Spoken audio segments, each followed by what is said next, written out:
नमस्कार दर्शक बंधु आसला गोटे बड़ धरण दुर्घटना नदी रे ओलटिला बोट 27 मृत शताधिक निखोज।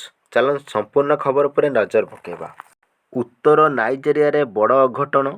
नाइजर नदी रे ओलटिला बोट एथिरे 27 जनकर मृत होइथिबा बेले शताधिक लोक निखोज अछंती। निखोजक मध्यरे अधिकांश महिला थिबा सूचना मिलिछि।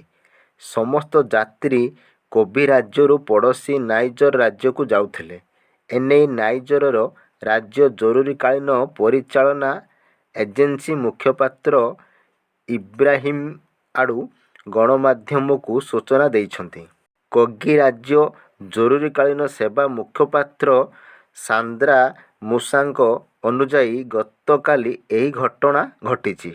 उद्धारकारी टीम संध्या सुधा नदीरू 27टी मृतदेह उद्धार करिबारे सफल होइथिबा बेले स्थानीय बुड़ाली अन्यमानकु खोजुचंती।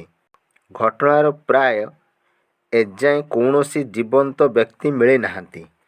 तेबे बोट बुड़ी जिबार कारण एजाएं स्पष्ट होइनी। किंतु स्थानीय गणमाध्यम रिपोर्ट अनुजाई एथिरे क्षमता ठारू अधिक लोक रहिथिले।